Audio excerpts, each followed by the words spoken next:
Hello and welcome to 10 Very Big Books, a Malazan read-through podcast. My name is Peter Bond. I've read every book in the main series, however, my co-hosts have not. With me today is my friend and closest confidant, India Jones. Hello. Our producer, Anthony Jr. Fileri. You can't out me like that. The J is my most close-kept secret. The AJ, and the last but not least, he goes from his head to his feet. It's Joshua Dean Baker. That is how matter in human bodies work. I'm really proud of you, buddy. I was like, I'm gonna do a rhyme, and I didn't have it in me. You really did. So you can try it again. I can give you a second one. So I've had this. I'm gonna pass. I'm gonna pass. I can't do it. So for a while, I've had this great idea for an intro. You know, it's gonna be really funny. Wish you'd use that one today, then. Got him. We've released a few episodes. It was like someone's birthday, and then we had like a St. Patrick's Day type of thing, and they were like really specific to days that really specifically dated us, you know? Yeah. So I had this idea. I was like, man, the next episode, like, we're going to record on January 10th, and we should just make it really specifically dated because it'll be a really boring time. And, like, I just thought it would be funny to choose a really banal day and be like, oh, let's date it to Saturday, January 10th. Who cares about this day? And, first few weeks of the new year here in 2021, and it has not been as an uneventful January 10th. I mean, relaxed day for me, but maybe not an irremarkable time. So my plans didn't work. That's the end of my story. Nice. I think we should just get really into the Bean Dad discourse. Yes. And I did just want to say, I wanted to say Bean Dad at least once because I feel like that would really age this appropriately. Yeah, because the reason is Bean Dad right now in the real timeline was like a week ago, but in my mind, I was a younger man. You know, yeah, Bean Dad only lasted for like 2 days in the zeitgeist before there was a fucking coup. Well, some other stuff happened. Yeah. All right, so I have to admit, I have no idea what that is. Inch, it's not worth you learning. It's not worth you learning. 100% true. But, I'll just, I would love to check in with how everyone's doing. Last time we were on the show, we had a somewhat heavy discussion, and then we all went on a super long break. You guys recorded a Krampus episode. We all took like 3 weeks off for Christmas and New Year's. So, like, Inge, how you feeling? How's the new year? And how you at coming back into Midnight Tides and coming back on the show? The new year had a rough start. If you heard, Kim and Kanye might be getting divorced. Yeah, I have heard that. I think they filed, right? I don't know if they filed yet. I don't know. But, you can imagine it's been a really tough time for me. Damn, I didn't hear about any of this. They just went to an island together. Yeah, I know. That was months ago, Josh. That was months ago. Love is crazy. Love me. It's crazy. What is time, AJ? Yeah, so I'm happy to be back with the gang, doing what I love, and I'll leave somebody else to bring up the other unfortunate events of this week.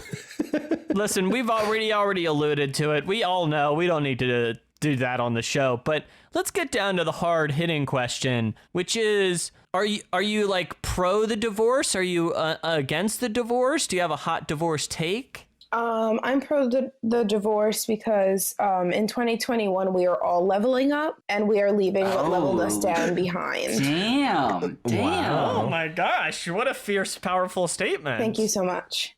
Anthony, how are you leveling up this year? I have a third display now in my whole setup. Level up. 3 monitors, I've got my laptop, my original monitor, and then my parents' old monitor that my partner was using, but she got a new monitor for Christmas, so now I have. So what you're saying is Tara got a new monitor, and I didn't say I got a new monitor. I didn't say I got a new monitor. I said I got a third monitor. He was very clear about that. This is a very old monitor from my parents that does have a line of dead pixels all the way across it. Oh my goodness. It works. I feel like it fun audio. Really a little different than getting a divorce energy, I'll say that, but I can respect it all the same. Josh, do you have any big leveling up to do, or should we start the show? I don't really. I mean, so like in my one campaign, my swashbuckler is right about to hit level 12, but she did hit level 11, which is big because that means 3 attacks per round, which is fucking crazy, man. And then my other character, my occultist, is level 4, which is big because he gets rapid shot. So that is going to be a full attack action with an extra shot on it. So those are my big level up news. Hell yeah. You thought I was going to cut you off there, but I didn't. You know, I just let you talk about it. I'll talk about Amaryllis and Nile all day. Me too. All right. I love this character. Let's Pete, what about your 2021? Yeah, what's your big level up? Oh, Nobody's complimented the shape of my eyebrows. India, I've never once in my life thought about someone's eyebrows. So sorry, that's not changing for you.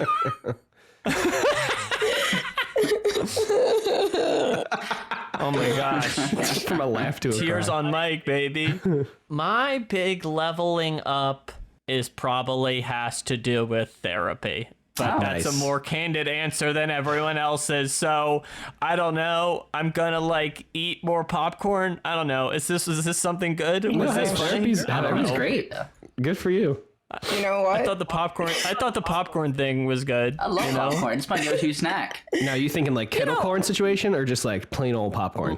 Love kettle corn, love therapy, and love big tins of popcorn. If anyone wants to give me a big tin of popcorn, I'm all hands, but not maybe after the pandemic, you know? So with all of that said, one of our, a really great intro, we nailed it. 10. Yeah.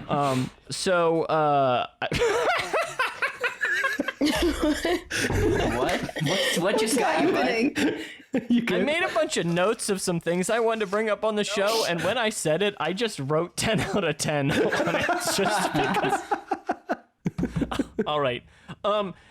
India, our listener Derek specifically requested you read the intro, read the chapter summaries. So why don't you kick us off into chapter 20? I assume that means I have to read it then. Great. Thank you. Take it away, Inge. Chapter 20. Within the Eternal Domicile, Bryce and the Sita discuss the army's retreat and defense of Lethras. Bryce is worried, especially about his brother, and the Sita says he must not kill him. Shirkalal waits for Jaren Eberic to return. The Finad does, and upon hearing of the robbery of his estate, he kills his house captain. She trips and gets stuck and decides to wait the night. Bug and Tehol discuss the impending fall of Lether and Eater sorcery. Then Bug speaks of the hold of death and the sealing of a land that has caused a lack of death. This magic thaws now, leading Kettle returning to life and a hold of death forming at the Azath house. Tehol still thinks it's not a good time to crash the economy, and he sends Shand, Hijan, and Rastar away. Bryce speaks with the Queen's consort, Turadal Brizet, who claims to be an objective observer. He says to Bryce that the Eater will win and the Queen wanted war because of wealth and destiny. Then speaks of the history of the First Empire and Lether. Bug goes to the Ratcatchers Guild and speaks with Rucket and Ormley. After Bug goes to the Azath and speaks with a stranger who prevent the Talani mass from joining. Bug wonders why the man stirred himself awake now. The Finad Marok Nevath returns to the city. He later comes to the palace to meet with Brizad. Brizad says he has need of Marok, and that the Finad is not trusted since he did not die at the Queen's side. That he can reclaim his glory by killing the god of Jahek that is here in the city. Kettle needs food and water. She's alive. Bug helps her, but not before being psychically besieged by the Toblakai underneath. Bryce is within the throne room and observing the king. The king refuses to leave the city and says he would sooner die than retreat. Garen Eberict arrives complaining about his losses and is given dispatch to quell the riots. He thinks he knows who stole his money. After the Preda warns Bryce that Garen suspects his brother, the king wants Bryce by his side at all times. Bryce agrees, but considers that sooner than later they will be dead.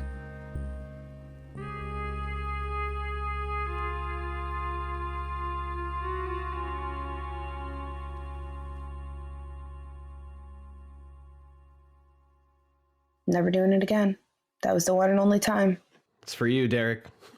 Derek, One's for you, Derek. that was for you and I hated it. So, Josh, the chapter starts, and Bryce and Sita are just talking about many things, but amongst it, there are, we're touching in with maybe the Letheri's position in regard to the Eater, and just kind of what the defense of the city looks like. So, as master tactician of the podcast, a title I'm just dubbing you now, what do you make of the Lethari forces and and what the Eater will be meeting when they cut to the city? So I do think it is important as an army to feel like, I feel like it's important for a military to feel powerful and to feel like, they have the capability of performing the tasks they need to. But there is a level of confidence that just breaks into stupidity. And I feel like this is the moment where I go, you're all gonna die. That's fine, it's what's gonna happen. Because their strategy is essentially, well, listen, all right, before, okay, we just didn't have enough people, all right? So and that's what happened. That was the problem at High Fort. You could tell. You were there. They just didn't have enough people. Literally, their strategy is, well, when we're all together, the power of friendship, maybe? it's gonna bring us through to this day. Shit. But then, all you need is that person to raise their hand and be like, excuse me, Master Strategic, didn't they also have their forces split into three? Because, the Eater also haven't all been together the whole fucking time. So, if they're individually, their three armies are constantly fucking you up, why do you think that the three of them together aren't going to continue doing that? It really, that made me annoyed. I was like, y'all deserve to fucking die. Do a tactical retreat, okay? Harass the army. I understand the wraiths are powerful, but you gotta come up with a way to counter them. Do you think they're all gonna die? I don't think they're all gonna die. I feel like it's pretty tough to introduce this entire civilization and wipe it out in one book. You know what I mean? I feel like there has to be some remnants of them, but as a whole, I personally believe that Lether society will collapse in some fundamental way. AJ, do you agree? I don't know. I don't have the brain for this like Josh does, so a lot of time reading this stuff is just huh? But him saying it like that and then having the context of knowing what the king thinks, which is just I'm gonna die, so I'm just gonna stay here until I die. I feel like part of that strategy, if he's involved in the strategy at all, is just bring everybody back here, as far back as we can go, and then maybe that'll somehow minimize casualties because they'll just burn a path straight for the throne room or whatever and murk me. I don't know, though. I don't really know. It feels like a very Helm's Deep strategy they have come up with. Well, no one's ever broken into the city of Letheris. Yeah, but no one had ever fucking broken through all your frontier towns too, idiots. Yeah. Just because it hasn't been done before don't mean it can't be. Yeah. So Shirkalal waits for Garen Eberic, and then later we see Garen Eberic given leave to go into the city, and then he kind of makes a cryptic remark to Bryce. So, India, what do you make of Garen Eberic now that he's returned to the city and kind of what he's up to, and maybe his entire role thus far is kind of sort of an antagonist? I don't know. I don't know how I would describe him. So, what do you think about Mr. Eberic? I don't really understand his purpose or what he's doing other than just randomly killing people, maybe for a purpose that I don't know. That's kind of it. Yeah. I other than that, he just kind of seems a little complainy and violent. I liked the scene where Shirk was there and fell and did her little comedic relief thing. That was cute and funny. But other than that, I'm not really getting much from this character or any future plans. I am also not like Josh, and I can't see the future. I feel like that scene is like maybe the only part of this chapter that's funny. I feel like it's the only time we pierce into a bit of levity in the chapter. Pierce in, because she gets... I said it on purpose. Nice. Ha ha ha ha. Did you like that? Did you like that little... We stopped the show for that. Yeah, I liked it. All right. Let me ask you this then. So Bug and Tehol have a discussion about the hold of death and how it is, people don't die and then it manifests in the Azath, and then Tehol is like, actually, I'm still not going to crash the economy. So 2 questions. First, is Tehol ever going to crash the economy? And number 2, did this clear up what's happening at the Azath house and the dead people staying alive in the city? No, it didn't. Still very unclear. I don't know.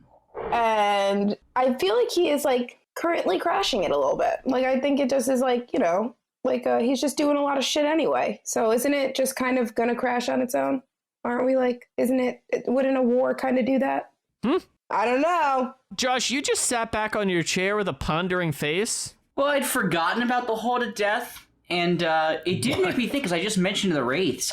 Is it possible that when the hold of death is like fully unveiled, that the wraiths would just kind of pass on? That would be a fucking huge blow to the Eater if like those souls with nowhere to go suddenly just vanished and left them on their own. What if they just killed all the Eater? Well, I think the bigger thing is like the reason the wraiths are there is because they've never been able to pass on. You know what I mean? Like, there's been nowhere to go, and that's why their souls were easy to be captured. God, that'd be fucking crazy. But don't they come back to life? And like, what if they all came back to life? I don't think they come back to life. The only one that came back to life is What's-Her-Face, and that's because the crippled god made her. Why isn't she was trying to die. No, not Shirk. I'm talking about the wraiths. The Tisty, Andy. Oh, yeah. Well, no, Shirk got cursed. But when they come to the place, isn't that where everyone just kind of lives? Lether? But like the whole continent has this issue, apparently. Huh. They were frozen, Yeah. It's just that Lether's the only place that had sorcerers who were like cursing people to be undead or whatever. Okay. So when the hold dies, what's supposed to happen to everyone? We don't know, because and by hold dying, I think she means when the hold of death like fully comes to fruition. Yes. Exactly. Like, I don't think we know India. There's not really a precedent. So I mean, imagine if I don't know. There's all those ghosts. Like, we haven't seen them in a bit, but like, for all we know, when the hold opens, they just all get sucked up, and the wraiths get sucked up. I'm curious of what that would mean for Shirk Alal. I'd be very sad if she was gone. I love her. I would hope the curse would win. Okay. That's all I got. Part of me feels like it would be like a choice kind of thing, because they're already out here. Oh, that'd be interesting. But I think given the choice, all the Rays would be like, yeah, fuck off. Oh, yeah. They'd be like, yeah, eat my ass. I'm gone. Yeah. It's pretty interesting, though, now that we kind of have this context of like the Azath house is turning into the hold of death. Like all the people that were buried within the Azath house are now coming out because they thought the Azath house was more powerful than death. And now it's like... Well, the Azath house had trapped them. Like, none of those people are dead. Like, no, I know, that's what I'm saying. It's like, the better alternative for us is to trap them in this house instead of killing them. Oh, yeah. And now it's like, oh, fuck. We should have killed them. I forgot. Not like we should have. It's just like, I wish we were able to. I don't know. All right, everyone. Time to drop into a one-time only segment on the run of our show. Okay. Here we go, baby. She's a grand old flag, she's a high-flying flag, and forever in truth may she reign. She's a symbol of the land I love, the home of the free and the brave. Yeah. Yes, my heart beats true for the red, white, and blue, and forever in truth may she reign. Those aren't the lyrics. Jeez, I forget the bum. Forgot. We're cutting it out. Keep your eye on the grand old flag. Jesus. Pia, you knew so many more words than I did. I didn't know half. I didn't know there was a second verse. Half of them were made up. What? That was so convincing. Hello, everybody, and welcome to the America Zone. That's where the 4 Americans talk about our experience as Americans, baby. Because we bleed red, white, and blue here on this podcast. Or at least one of those colors. Hey, So I guess and you might be wondering, why did you sing all of It's a Grand Old Flag? Great question, And it's because this, obviously this book is talking a lot about economies, capitalism, and, labor, value, these types of things, And I don't think it's any hot take that it is reminiscent of a type of capitalism in America. I mean, I think there's several direct allusions to American economic systems, these types of things, there are literally people drowning in debt. Well, Wow, I didn't catch that. That's good. The event is called The Drowning. Sorry, continue. Yeah, but, I know. I didn't make that one little connection I needed. Fucking cheese. I just wanted to. I want to say. I think. Here's a quote that started all this. Turald Brizad speaking about the failures of Lotharii, because like the Queen here, he says, "Destiny as victory, victory as conquest, conquest as wealth. Mm-hmm. But nowhere in that perfect scheme will you find the notion of defeat. All failures are temporary, flawed in the particular. Correct the particular, and the victory will be won the next time around." And I really like that last part of the quote, that all failures are temporary, flawed in particular, which speaks to an idea of America to me, about a type of, optimism, a type of just like, I don't know. And increasingly, I think more about that quote and what it means to me in an American context. And I wonder if you 3 have thought at all about America in reading this book, and have thought about, and if it's made you think about the 50 states in a different way. Yeah, I think, I'm as far as Steve's, like symbolism and stuff go, I think the Lether is America symbolism is like the most obvious, throughout all these books. So, they're all the time when we're talking about the economy and specifically the drowning and stuff, it's just like, oh, this is like clearly an allusion to the way that things are run in America. And Pete, I think it's interesting. The second part of Brizad's thought there is, and future scholars will dissect every moment of these days, assembling their lists of the particulars, the specifics from which no generalization threatening the prime assumptions can ever be derived. It is in truth an exquisite paradigm, the perfect mechanism ensuring the persistent survival of an entire host of terrible, brutal beliefs. And it is just like, it's the origins of like American exceptionalism, right?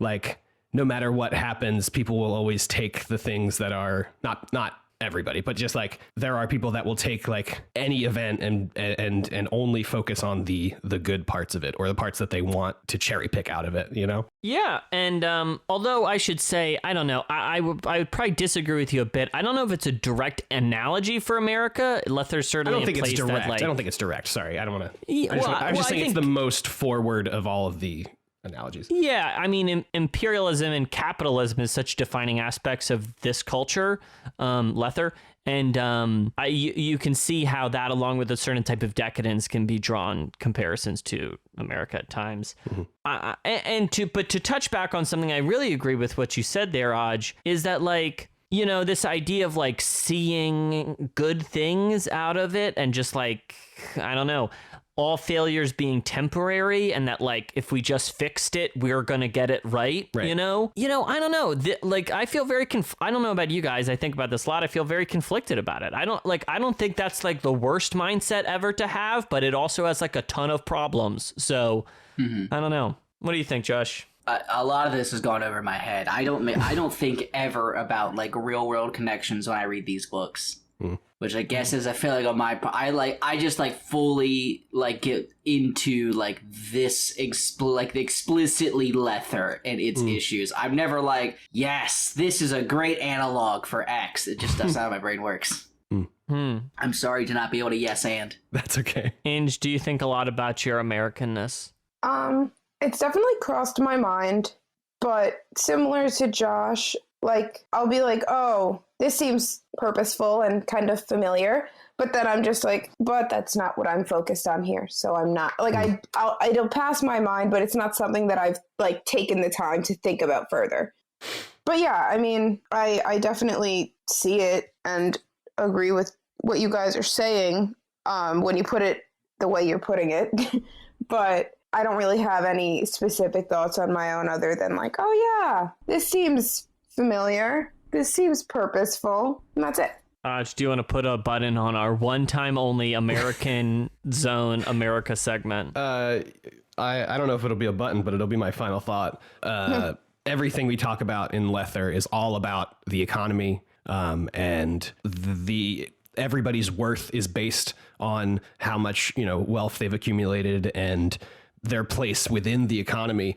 And I think in this moment, kind of specifically in reference or in context of the things that Brizad is talking about, these ideas of exceptionalism and stuff, regardless of what's going on, it's like, oh, well, as long as the economy's good, then we're good. And if you look back at the past 11 months or whatever of COVID, it's like, oh, well, as long as the economy's good, we'll be fine. Like, as long as people keep working, and we don't send them too much money because then they won't want to work, then everything will be fine and we'll be good and America will be great. We'll figure this out and everything will be A-okay. It's just not how it works, I don't think, but here we are. And everything is A-okay. 10 out of 10, baby. I wrote it down. No problems, And all right, let's end, I would say, one of our worst zones we've ever had. The American zone is off into the Very sunset. on brand. Bye. So, to bring it back to the books that we ostensibly talk about on the show. Should we sing the entirety of God Bless America for the end of that segment? You can edit that in the post. You can do that in post. Yeah. There's so much that we didn't talk about in this chapter still. Mm-hmm. I know, and I just spent like 15 minutes talking about America. What a waste of our time management was off. It was not 15 minutes, It wasn't okay? 15 minutes. All right, it just felt that way, That's how Yes. slowly it felt. Yeah. Please, can we move on? But anyway, fucking Christ. I don't even know, man. Josh, you asked someone a question. Yeah, sure. So AJ, that brings us to my next question. And I call it, I don't know if I have a name for the question. I really started saying I call it, but my brain hadn't caught up with the question. So I guess I'll just ask a question instead. Who do you think Bug is? Yeah, I have no fucking clue. At this point, it has become clear that Bug, we've known for a bit that Bug was more than meets the eye. Mm-hmm. I mean, he could be Optimus Prime. I guess that is in the realm of possibility with Steve. You never really know. Yeah. But I think in this chapter, this is the time when he, speaks to a god that I'm like, and the god is fully aware in at least in some way of who Bug is, that I'm now curious if he's from this continent, if he's someone we've met and we just don't know him by this name, which is impossible. Well, it's not impossible now in this fucking series, but Yeah. I have absolutely zero clue. If he's somehow the god of the Jack or something, I have no idea. well, they said That's the only one that we don't know. We don't think we've seen them.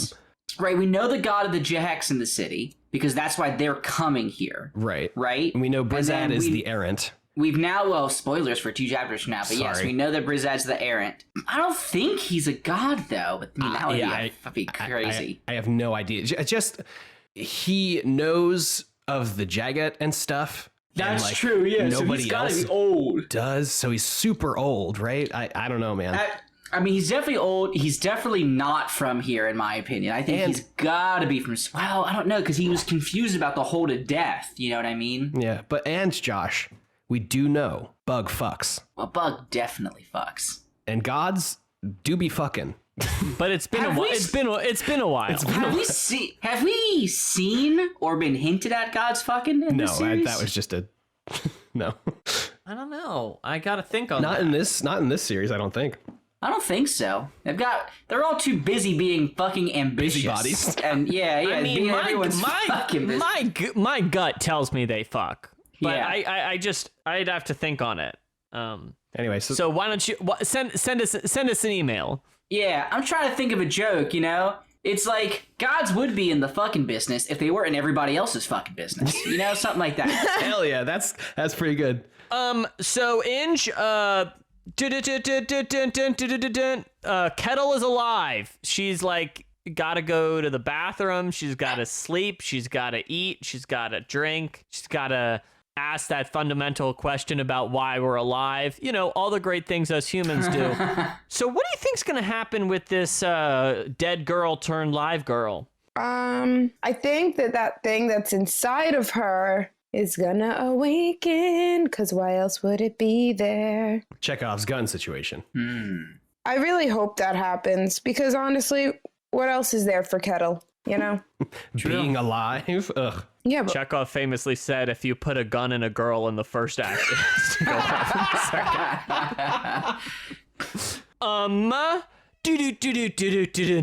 Dun.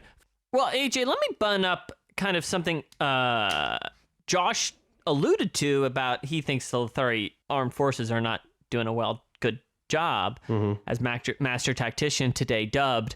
And you know, here Bryce ends this chapter by thinking like we're in the throne room. He's like, damn, we're all gonna die. Like shit's going downhill. Like, what do you think of his thoughts here? Like, do you think he's gonna die? That all these people are gonna die? That really, like, you know, we're done? I was really thinking hard about the possibility of Bryce dying.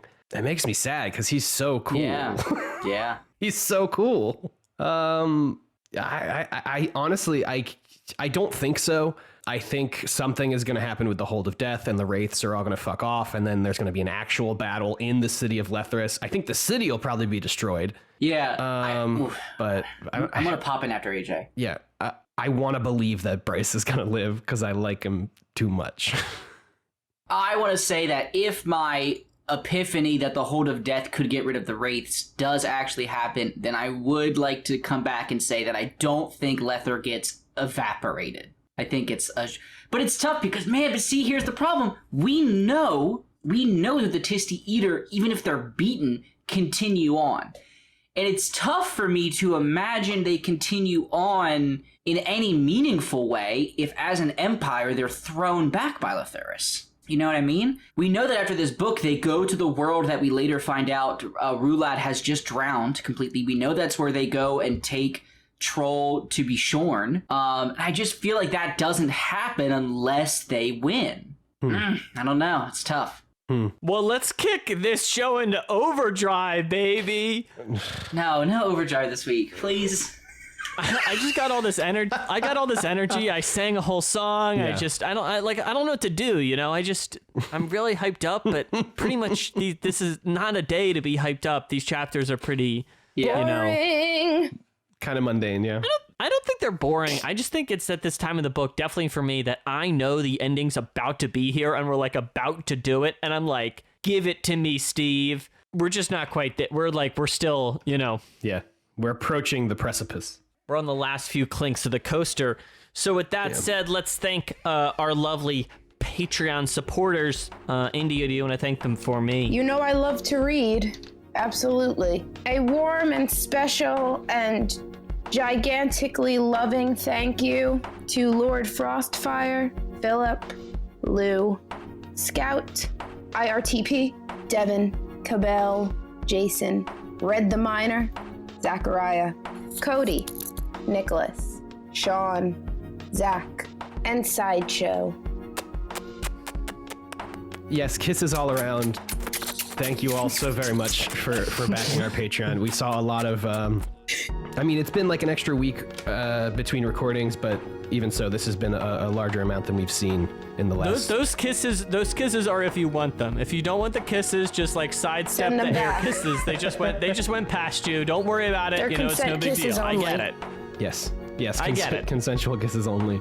All right, thanks. Josh, hit us with chapter 21, baby. All right, here we go.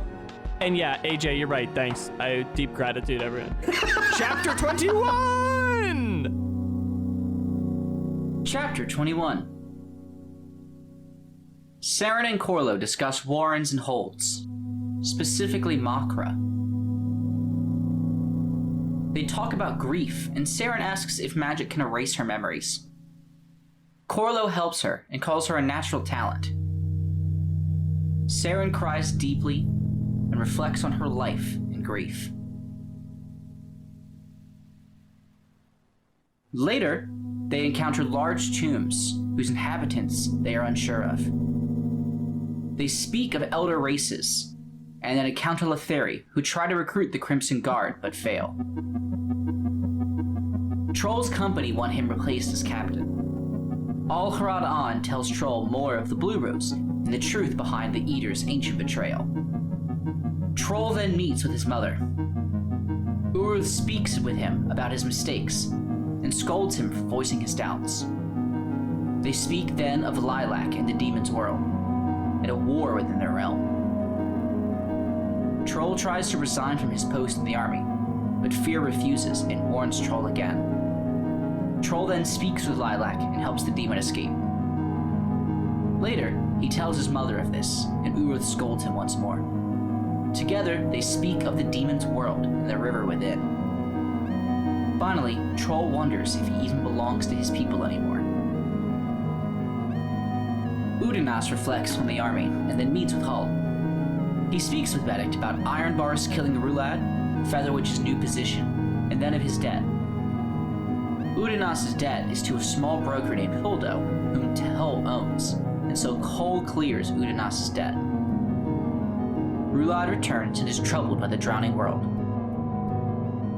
Udanas soothes Rulad by asking questions about champions. The Eater plan to seek champions that can kill Rulad so that his power will continue to grow.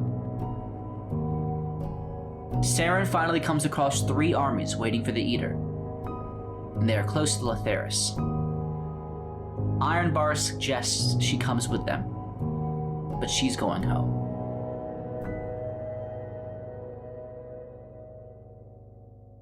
You know, it's I've been thinking about how the series tackles race, Josh. Mm-hmm. And I think it's obviously a big subject. I don't want to say race is a primary part of the series, you know.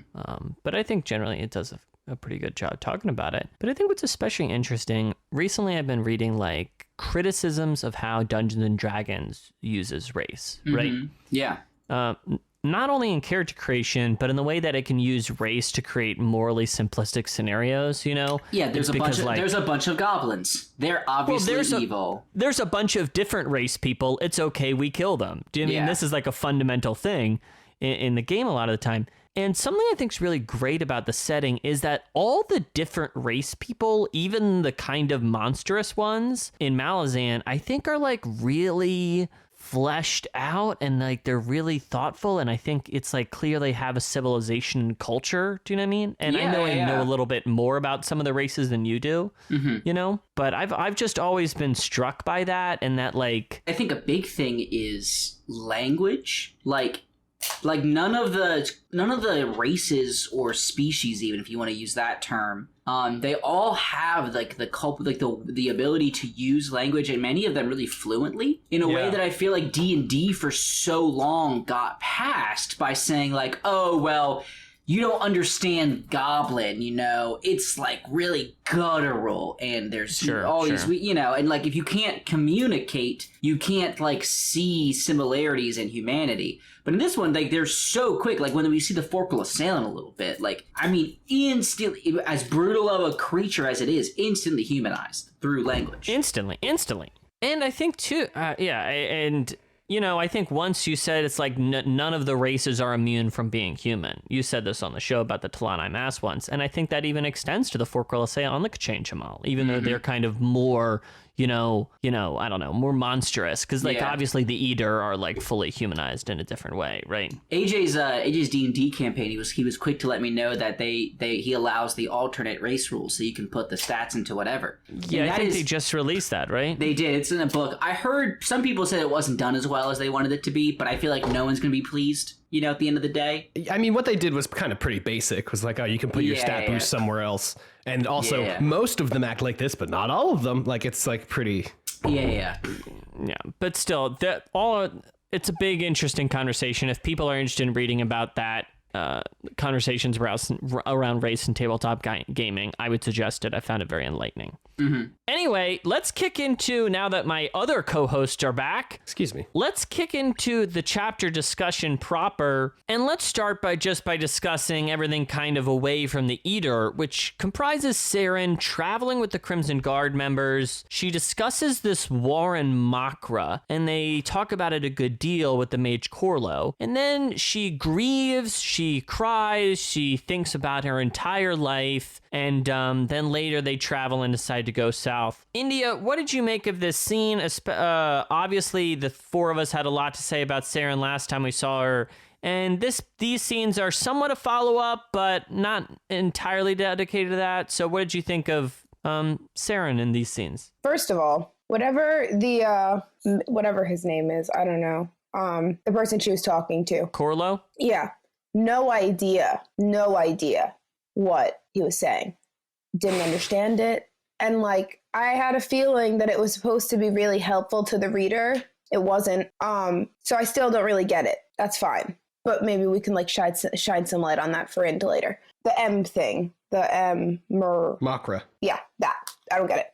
Then the whole also like take the pain away thing. What happened? Did he just like make her cry and then she was like, all right, let's go? It like from a first time reader perspective, I think that's kind of like what happened. So like as far as I can tell, Makra is like able to influence the mind and emotions, and maybe like what they did was they just kind of convinced Seren's like inner thoughts that she has done her grieving and it's okay to move past it, because she was really struggling to do that. Yeah. But like, I don't know, it felt a little, I don't want to use the word cheap, but I don't know what other word to use. You know what I mean?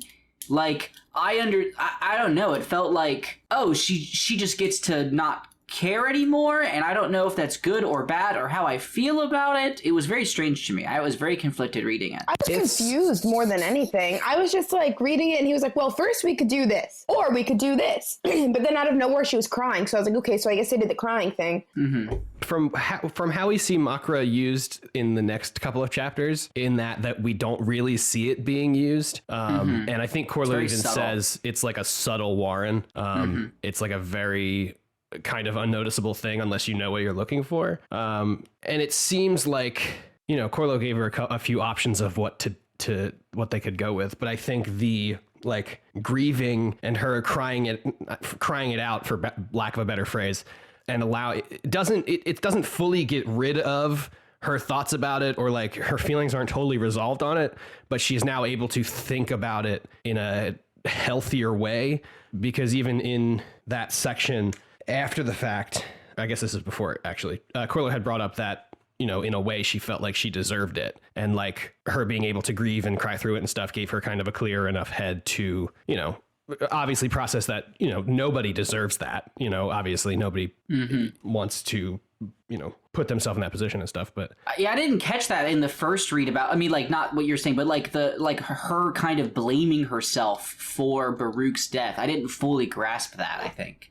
I don't know if I was reading it as blaming herself for Baruch's death or blaming herself for getting raped. Yeah, the rape is what I thought. But like the way I read it was she blamed like she blamed herself for all of it. She blamed herself for Baruch's death. The way I read it, and I was kind of horrified, was to me it sounded like she was saying she caused Baruch's death, so she deserved something bad to happen to her, which in this case was getting sexually assaulted. And that's kind of how I read it, and I was like, that is not how I read her motivations before, but I can see that, I guess. I can look back and kind of see threads of that. Yeah. Ange, what were you going to say? I was curious about something that was also said that I don't know why was said, but he was like, he said she was already using it. It's already like inside of her. God, yeah, well, you know how how Seren is like kind of always just doing shit, and you're like, how do you do that? Like, how do you know this? Like when that rock and she's able to kind of get in there and like hear the Tisty Andy and stuff. I guess Seren's got magical powers deep inside that she's really good at using, even though she's never trained it. Yeah. And honestly, that's probably why she's a good Aquator, because the job of Aquator is is to be neutral and kind of just facilitate agreements. And I guess if she's good at Makra, this thing that subtly influences people, then maybe that's why she's so good at it. Yeah, Corlo. Yeah. Interesting. And this is the first time that we're hearing this? Like, this is Yes. the first time we're finding out that she has any of this at all? Because this continent doesn't talk about Warrens. They just all they don't know primarily about 'em. use...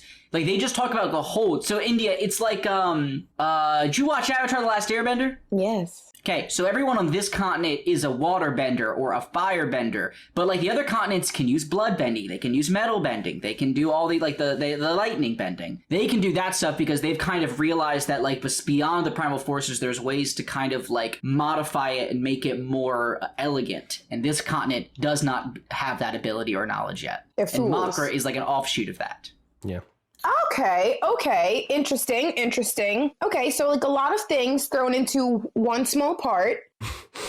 And Yes. okay, that's good. That's great. Josh, I may not describe the magic system like that, but I don't think you're entirely wrong. But it's funny you take a stab at describing the magic system. I pulled out this quote from, I think Corlo says it, trying to describe the Warrens to Seren. And he says, they are not easily defined, yet simply understood. That's Seren. You know? Seren says it when she finally comes to an understanding. She's like, "Oh, I get it." Like, oh, man, Pete, we are simpatico with the quotes today.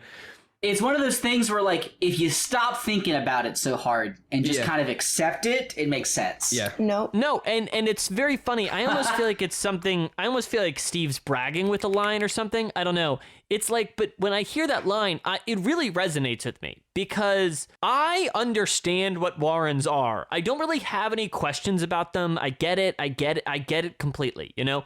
However, if someone was like, what is it? You know, I wouldn't really have that good of an answer. I guess I would start on a really long rant, you know, but it wouldn't really convey what it is, you know? So I just really appreciated that line. It's funny you picked it out too, Aj. Yeah. I just thought it was like Steve finally being sick of enough people being like, "Hey, what are Warrens?" He's like, "Here, I'm going to try and describe it. And this is what it is. So please stop asking me."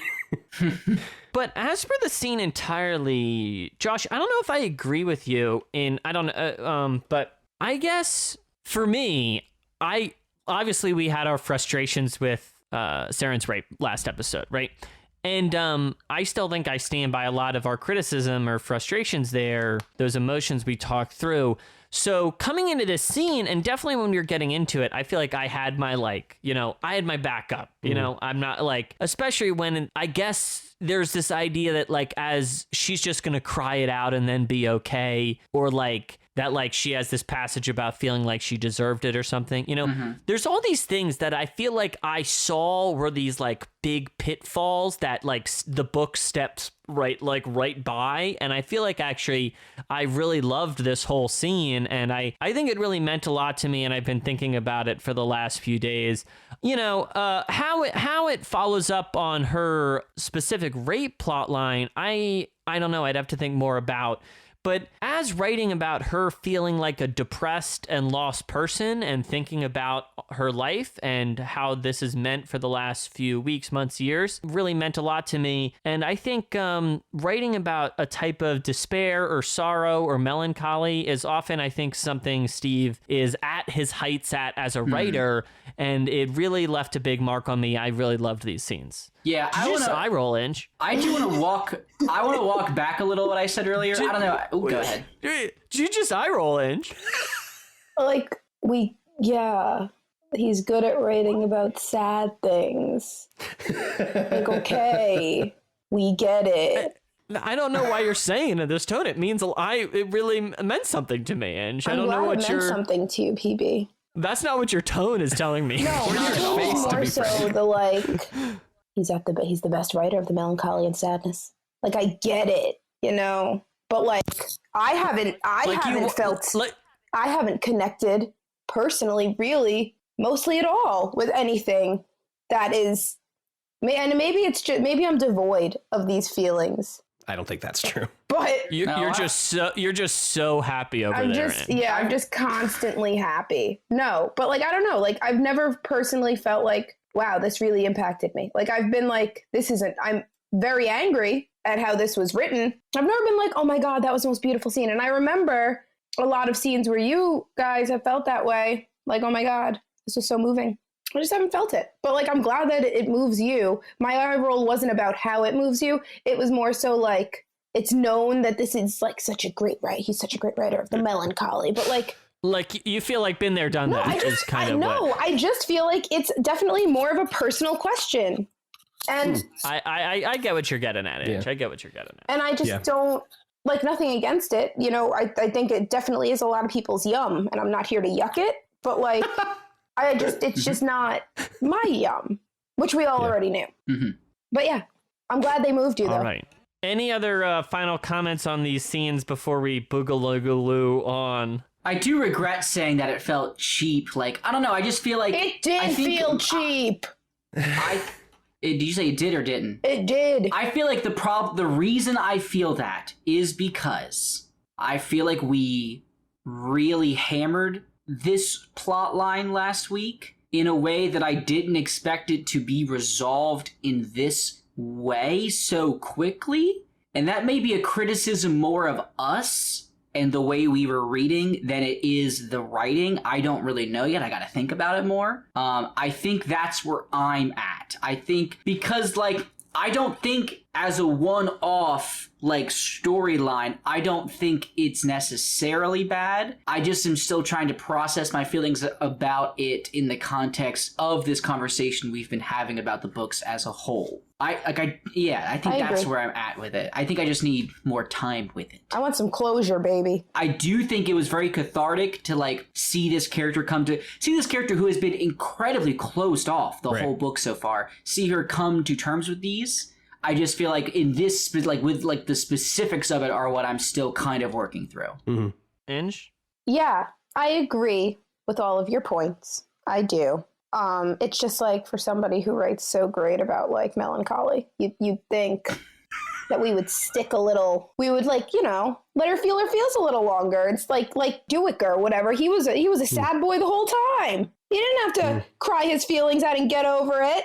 Moving on. It's true. And that other person who then at the end, where you guys were like, oh my God, it was so beautiful. When at the end, everybody was like, thank you. Who takes all the guilt, whatever. Oh. Itkovian? I'm just like, these beautiful, huge scenes. Whatever. I think I'm over it. I don't know. I'm over it. Listen, listen. We were all there last week. We were all upset. I'm not here to defend the plot line, but I do think you're being very generous with this scene. I don't know. In my reading, I don't think it's like we're done, she's over, we've achieved good mental health, she's feeling great at the end of the scene. No. I mean, when she gets back to the city, clearly she's still in despair and processing her emotions. Do you mean? Mm-hmm. Like, I feel like this is a part of a step and a moment where she is reflecting on everything in her life. And I think what does leave a sour taste in there is how I feel like she's reflecting on years of depression and being closed off and these things, and that like this low point or whatever involves her being sexually assaulted. And obviously that I don't like that. And I think, I don't know, we discussed that last week. We don't need to get into that again. So as a button on that point, I don't know how I feel about that. I probably don't like it. But I think overall, the scene I enjoy, and I think it's getting at much more. And I don't think at the end of it, it's like, I don't know, we're finished, we've done it. I don't know. I don't agree with that, if that's what you're trying to say. So, well, I think that's what we got out of your description of it, if I'm being honest. When you were talking about it, it kind of felt to me like you were saying, and this moment's over. And I was like, I don't think it should be yet. So if it keeps going, that's good. We don't know that yet, Pete. But I don't know. Even in what we've read, when she gets back to, when she gets back, she's like, and I'm alone in my house. Like, yeah, you went home to your house where you're going to be alone. Duh. Okay, but I think there's more to that scene than what you just said, Inge, so... I don't think there is. Not only is she physically alone, she is just alone in every way. Anyway, we're still on this chapter. Man, we are... At one point, we talked about doing all of these chapters in one episode. Could you imagine? No. Shut the fuck up. We This was just you, Pete. That was just you. You talked about it, so let's I back think that the was a fuck firm, up. immediate, and hard Andy no. and I both immediately said no. I do Yes, think. and I'm indebted to you for that. That was a correct call. I do think though this entire section is less than 100 pages, and we are over an hour in now. So I think we should continue moving. Can we just like cut some of it out? I mean, some of it will get cut out. Yes, that's how editing works. Okay, AJ. The fuck? Sorry, that was. We did it. And we gotta keep moving, but I think the Seren discussion was worth it. But we haven't even really That was the first part of the chapter. we haven't even really talked about the Crimson Guard, and they're around, but we gotta Still keep cool. moving. Still good. We gotta keep moving. Yeah. So, I would throw. Okay, I'm just gonna throw myself a question. Okay, give you a chance to catch your breath. So, Josh, what do you think about Allrod On kind of just exposing the lie of the Tisty Andy and Tisty Eater to Troll in a very just sort of one-off scene? I'm glad you asked, Josh. It really felt to me like, God damn it. I mean, he needs to know for the next part of the story that this is a thing. Sure. Well, that one dude didn't like him. Yeah, him. He's mad because he's a Tisty Andy, quarter blood or eighth blood, and he knows the truth. And now is the great time to tell Troll. It really felt out of left fucking field, man. For this guy that we have like had 3 scenes with, who all we really know about him is that I guess he's the one who went up north for a bit, but now like Troll's like, I know you always had it tough because you've got blue, your mom's a half-blood or whatever weird fucking way he put it. And I was like, what the fuck, Troll? That's a weird, you just needed to say that so the audience knew he was half, okay. It just felt real heavy-handed to me. I don't know if anyone else felt that way, but that scene really rubbed me the wrong way. yeah, left an impression on my boy over here. Yeah. Oh man, I get it. He needed to know, but like, I don't know. So after this, Troll goes and he's like meets with his mother, and they speak about the demons, and they have a whole demon dialogue about the demon realm and Lilac, and then he sets his demon free, fly free Lilac. Okay. AJ, what did you make of this? And what did you make of Urith here? This is the first time we've really seen her, I would say, in a larger capacity in a while. Yeah, we haven't seen Urith. I mean, we've seen her, but she hasn't like spoken since like, I don't know, chapter 4 or something. Like, it's been a while. I was really refreshed, honestly. I felt really good about all the stuff she was saying and about how she has all these feelings and things. I don't know. It was just nice to have another character with another point of view that we haven't really seen. Sure. And she kind of shares Fear's views in some ways, but like is much more articulate about it, which I appreciate. Mm-hmm. She seems great. Let's put her in charge. Do you know what I mean? Yeah. No, I loved it. I thought it was great. I thought the Lilac stuff was interesting. I do think we should share that Josh did share with us that there are the Kenelra and the Kenrala, which are different. The Kenelra are the servants of the Kenrala, who are called tyrants. Yes. Where did you is see what they that are in referred the to. reading? So it's at the top of one of the pages. It's like one. I'm looking for it right now. Okay, so it is mentioned, like they just kind of say their names several times, but it is not until 771. 7071. Okay, thank you. I've got it. Because I was like so done when I read this. Okay, so it is when they were talking about, I think it's Urith. Yeah, it's Urith, Troll, and Fear. Okay, here's the sentence. Ready? In return, we are given more demons for our war. Perhaps a minor Kenrila or two, who are far better versed in the arts of battle than their subject, Kenelra.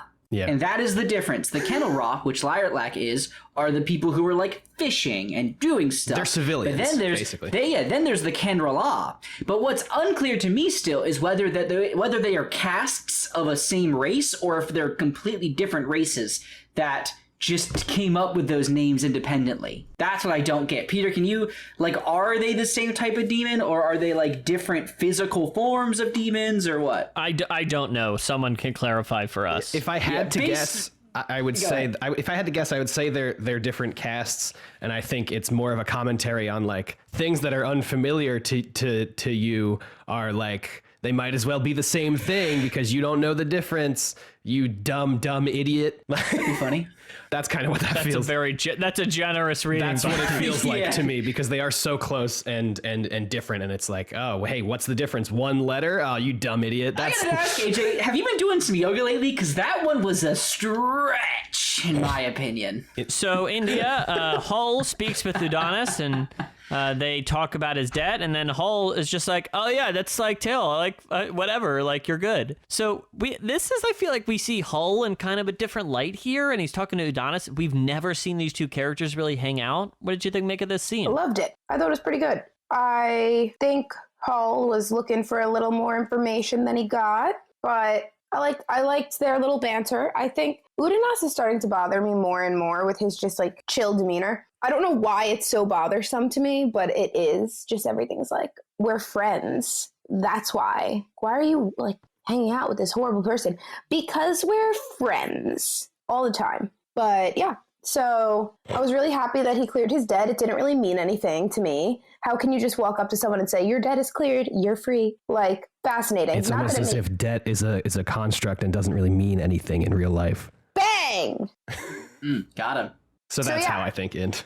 It was stupid, but I liked it. I liked it a lot, and yeah, that's it. No really insightful thoughts about it. Shocking. All right, I'm gonna derail the show again. I'm GB, sorry to why? Man, what, Aj? there was a whole. I had this whole thing. Aj, take it away. Well, take it this is we're jumping back now to Trull talking to Lilac. Because Lilac has this whole section about. Okay, wait.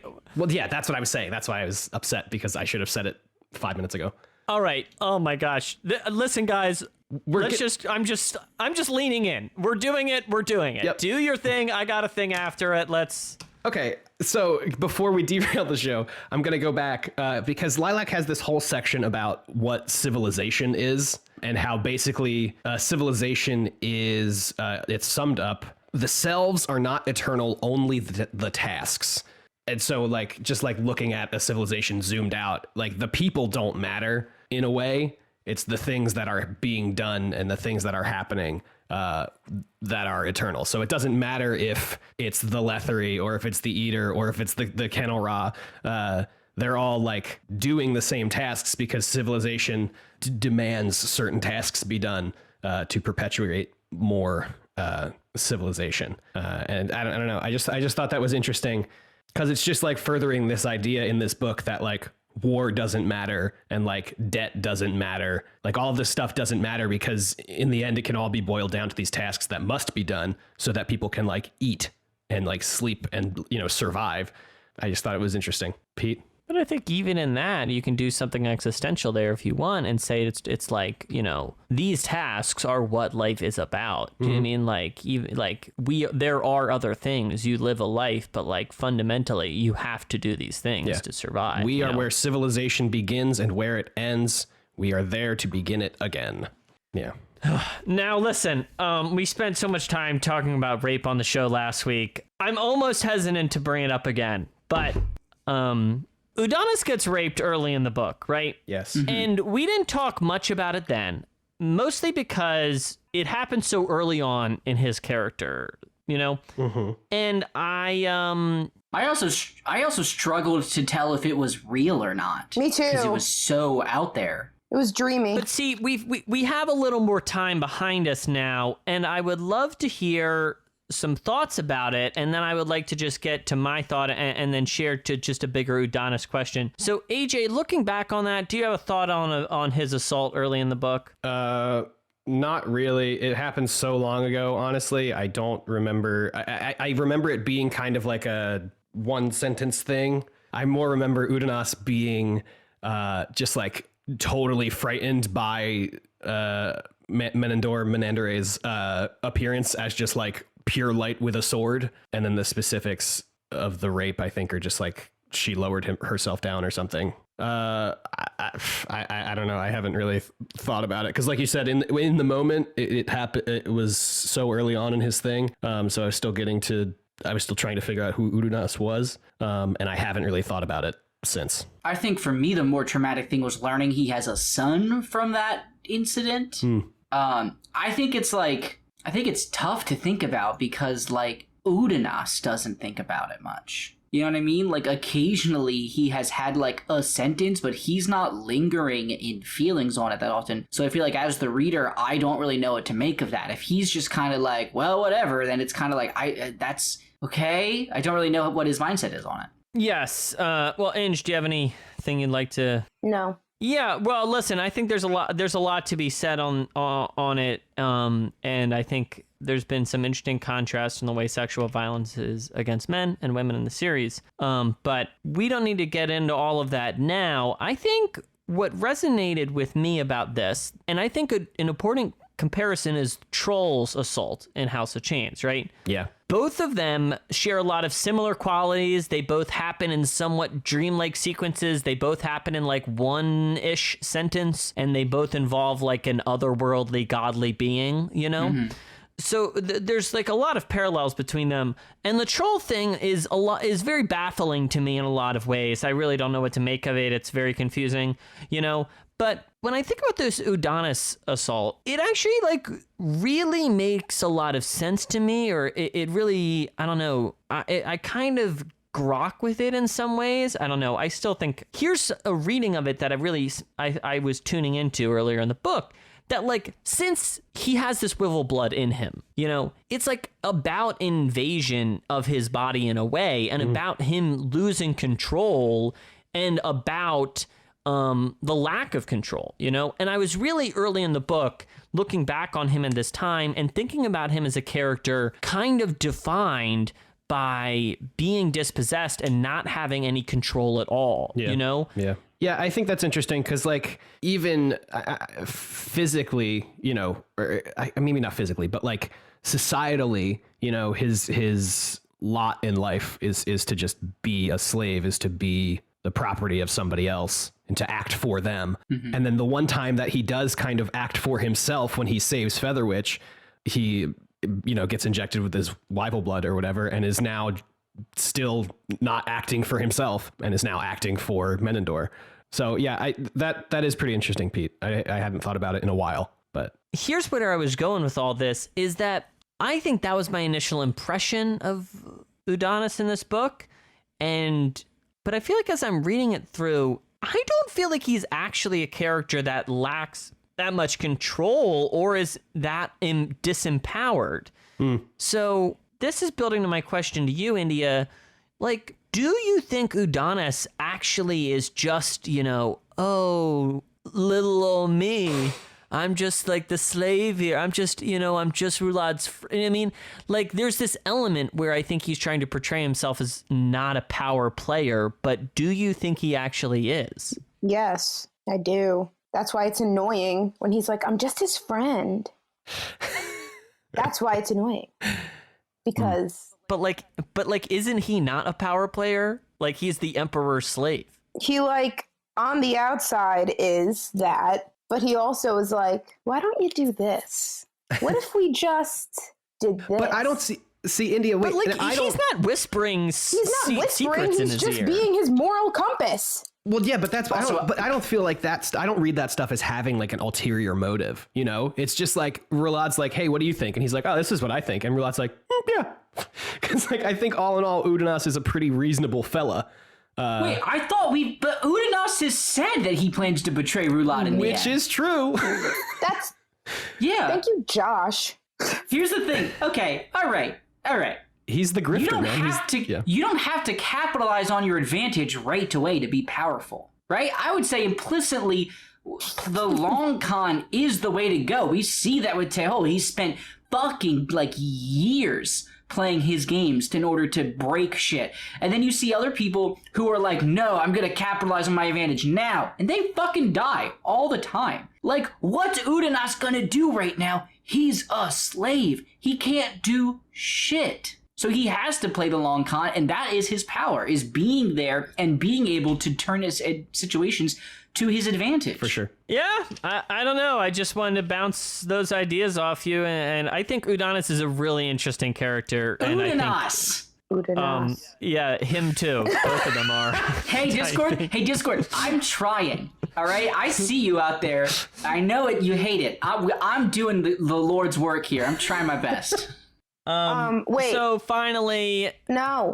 what an inch. So when Troll specifically says to Udanas, don't betray him, and Udanas is like, I won't! He's just lying. He's just a liar. Is that what we're saying? Yeah, I think so.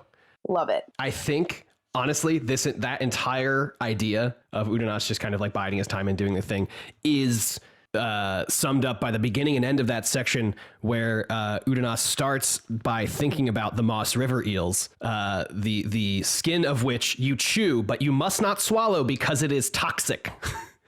I love and at the very end, Rulad's like, tell me a story that's inconsequential. And Udanas is like, let me tell you about these Moss River eels. Of the skin you can chew, but must not swallow because it's toxic. Like, I feel like Udanas is that skin and Rulad is the one chewing. And Udanas is trying to get him to swallow the skin, for lack of a better phrase, because we're now in this. So, yeah. I love it. I love it. Oh my God, wait. Well, Peter, where are you going? Go ahead. Say what you were going to say. Hit me. No, go. I was just wondering if we were going to talk about the whole Mayan thing. That's next chapter.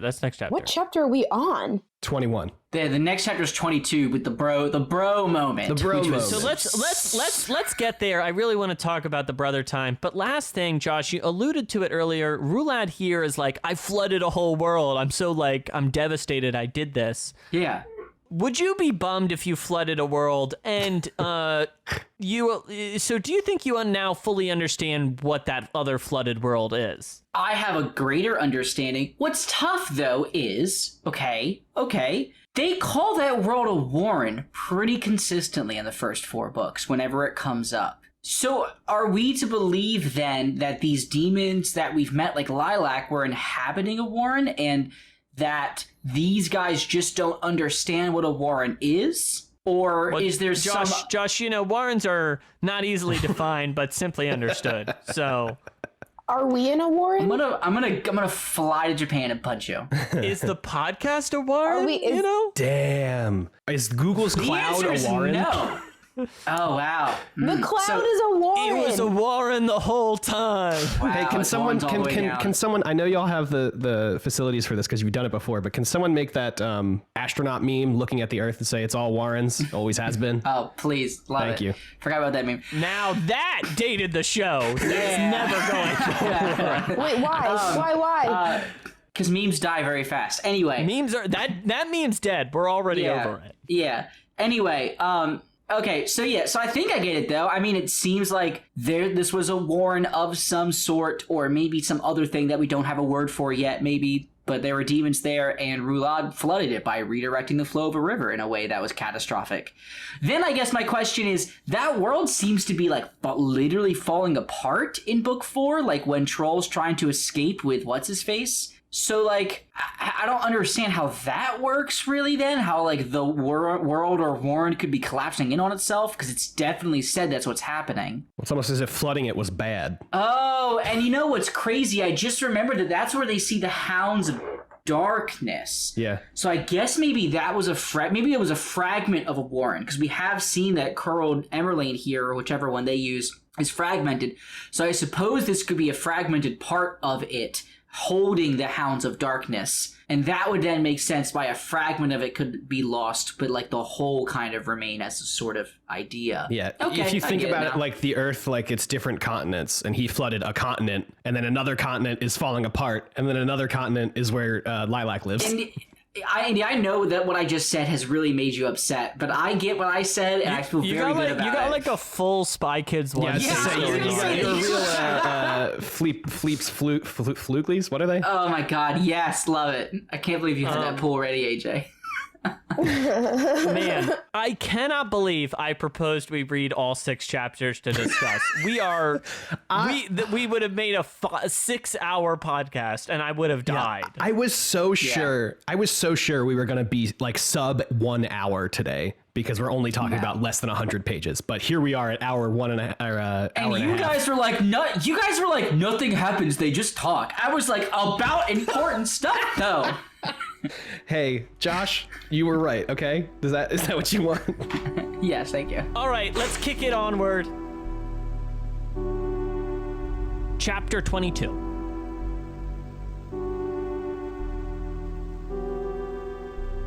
The various branches of the Eater army unite. Chol reunites with his brothers Fear and Rulad. Together, they share a conversation over wine. Rulad and Fear discuss what has happened with Mayan, and Fear accepts an offer to raise Mayan and Rulad's child as his own. Troll speaks later with Udanis, asking about debt, and Troll wonders why Rulad trusts the slave. The Warlock King arrives then and asks the brothers to help with a demon. Seren and the Crimson Guard discuss how to enter Lethris and then enter the city proper. Bryce sends words to Tehol and then speaks with Morak about Turadal Brizad. They discuss the Queen's consort's true identity being an ancient god called the Errant. The Errant has been living in the Lothari court for centuries. Bryce finds Sasita sleeping on the central tile, and he refuses to move. The Sengar brothers arrive at the village and find a Forkrul Assail named Serenity. In effort to create peace, it attacks, killing Rulad and then fleeing. Demons pursue, while the Eater wait for Rulad's resurrection. Rulad washes up again on shore, watched by Sandalith and Withel. They briefly speak, and then Rulad walks off to see the crippled god. Withel continues to pray to his god. Esgara, in accordance with a prophecy of the seventh closure, enters the newly constructed Eternal Domicile. He sits down on his throne, now declared emperor. Seren enters the city to find burned out houses, looting, and corpses. She's separated from the Crimson Guard and finds her empty, dusty, old house. She's alone. Finally, we see Garen Eberic, starlings above the Azath, Tehol, Kettle, all as the Errant considers the tragedy about to unfold, as the seventh closure won't arrive for 2 more days.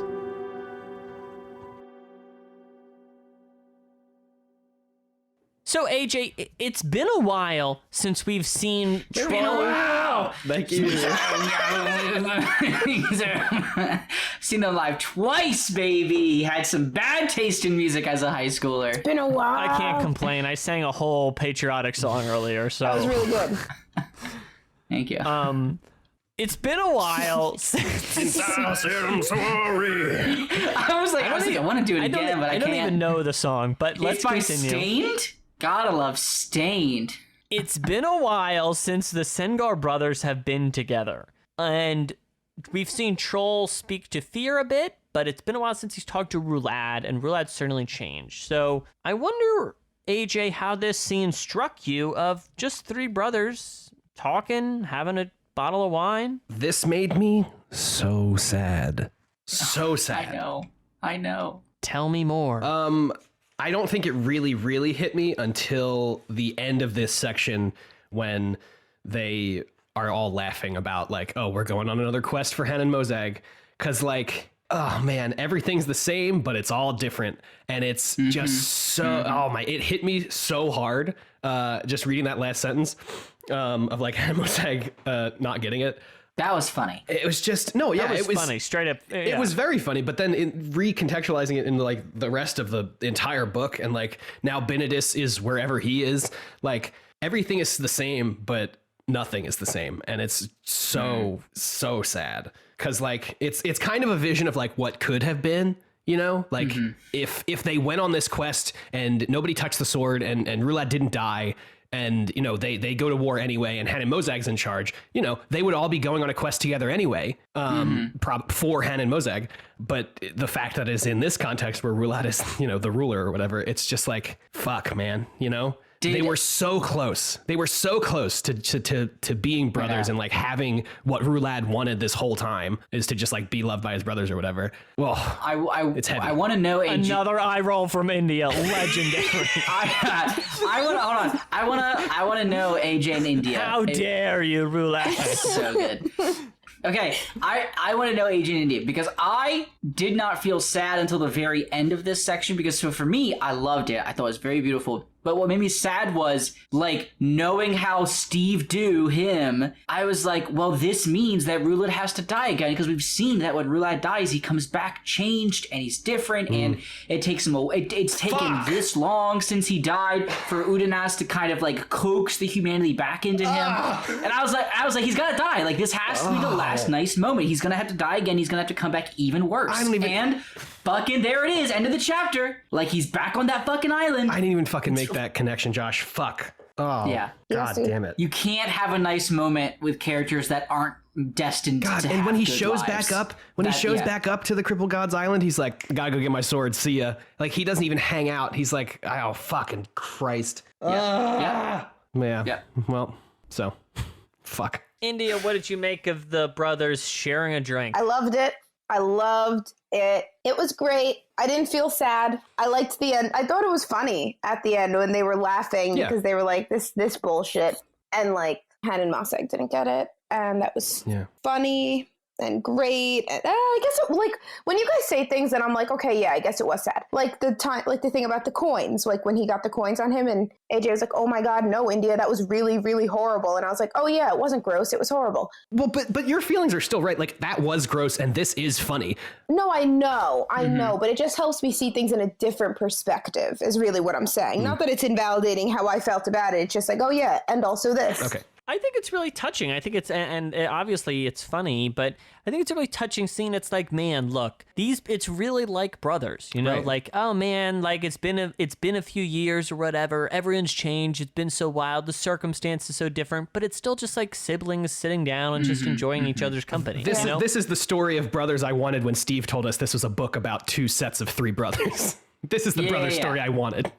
But then when you look out to the bigger frame, you're like, yeah, this is not like just another fun brother hang for the Sengars now, is it? Do you know what I mean? It's like Pretty much heavy more. shit. Do you know? Yeah. Yeah. Do you know what I want to say real quick? You know what it really reminds me of? And I say remind even though this happened years before we see the other. It really reminds me of the episode in the last season of Game of Thrones at Winterfell, where they're all having that last big moment, and you're like, so many people are going to die. Because as I just said, that's how I feel about this. Like, I knew. But here's the thing. Like, Game of Thrones didn't deliver, and I know Steve will deliver. I know we are about to lose some characters that we have built up over a book. Yeah. Like, my bold guess is that Fear dies. Me personally. too! Can I say Fear dies. My guess is Fear dies and Troll is blamed for it. Or Troll had the capacity to stop and didn't. And that's like to stop Fear from dying and didn't. And that's what leads to him being sure. Yes, AJ, go. I have a big called shot that's probably incorrect. I was thinking about it while reading these chapters yesterday. I think Troll dies. And I think the Troll we meet is Fear Sengar. What? Feeling so shitty about his brother's death that he takes on his persona. Look at PB hiding behind that fucking hand. Look at him hiding. This is my behind second that hand. wild called shot in 2 episodes, and I'm gonna stick with it. In the last book, don't we up. see Troll use a spear, right? We see Troll use a spear in House of Chains, and like that's Troll's thing. Fear is not a spear user. I thought they all use spears. No, Troll's the spear dude. Yeah, but isn't Fear the weapon master? Yeah, but he would have. I don't know. Just because it's not his weapon of choice, it's Troll's weapon of choice, and he's trying to live that persona, baby. I don't know, AJ, man. I'm gonna say right now, if that happened, I don't think it's gonna happen, but if it did, I would probably quit this podcast. If it did, So Steve, you better not. Steve does some crazy shit. Steve, That seems a bit wild even for him. Josh, I would agree with you, but also we have several storylines that are taking place outside of time, and also That's one true. about Jade spaceships. So I think it's all kind of. I think it's all kind of true. fair game. We can do a few more predictions later on, but just to disagree with you, Josh, the reason I think you know, I know the type of, I actually don't remember the scene in Game of Thrones you're talking about, but I do know in general the type of scene you're talking about, right? Where it's just like, man, look at us. We're having one last moment that, you know, just enjoy all the characters together. And what I think I feel like this scene is 100 times fucking better than that. Do you mean? Oh, I didn't say it. The Game of Thrones one's as good as this. No, this one's incredible. I think the scene is just so much better than that because the pleasure of this scene is not that just like, oh, all the characters you like are like together again, bro. It's like, I don't know. There's just so much more going on in the scene than that. And I think very highly of this passage. Well, and I think it's also great because I can feel that way about the scene as a whole, and I can still think back about Fear being told that the woman he was supposed to marry is having his brother's child, but he's going to talk about that. No, like that scene is absolutely like my stomach hurt. I was like, this is so uncomfortable of a situation, and that can happen in this scene, and I still leave it with with the only thing I'm concerned about is them laughing at the end. Like it's so strong. Yeah. India, you wanted to say something about the man thing. Yeah, no, just that I agree. It's fucked. And Fear is a good person to be like, brother, it's fine. You did all this and it's fine. But also he's like kind of questionable because like, wouldn't you be pissed? But then like, how could you really? Like, what could you really do? Fear probably has to know. It is what it, like he can't change or do anything about this. And so he has to accept it. But he does so in a way that's really it's nice. It's nice for the heart. I feel like that he's just like, yeah, we'll do it. Let's it's the two things he wants, right? He wants his brother back, and he obviously wants the woman that he loves back. So he's like, I'll take this however I can get it, you know? Yeah. I don't know, bro. I don't know if I agree with the reading of that. Well, that's kind of because I wouldn't say he's like, yeah, it's fine, whatever. I don't know. I think it's just kind of like, well, this is kind of how it has to be because this is how it is. I don't know. Yeah. Well, let's keep going with the Sengar brothers for now. So next they go down and they go on this quest from the Warlock King. Also, so funny that, you know, the Warlock, I love how, just got a sidetrack about Hanek Bozek. I love how he's introduced as like, guys, it's the Warlock King. His shadow's a warrior. He's got, and now like here he is just like, and all, you know, it's just very good. It's very good. Hello, Sengar brothers. Can you go?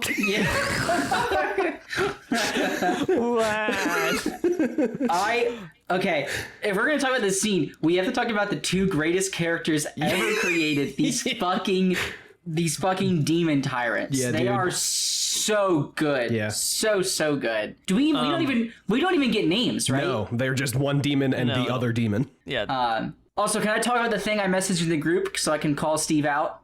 Don't know what it is. I forget. So go for it. Yes, when reading this chapter yesterday, I did message the group and I was like, hey, you're going to get to the word matlock. Oh, it's a misspelled version of mattock, a weapon that is never, or a tool even, that I have no reason of knowing what it is. But I read it and I just had it in my head. I think it may have been an item in World of Warcraft or some other MMO when I was a kid. That was sort of a club. But I just to say, I was like, I like second guessed myself, and it is the funniest thing in the world to me that when you type in Matlock, the third thing that pops up is a forum about this scene where a bunch of people are like, what is this? And everyone's like, I think it's a misspelling of Mattock, and that's funny as shit to me that there's a whole forum post about this one misspelling.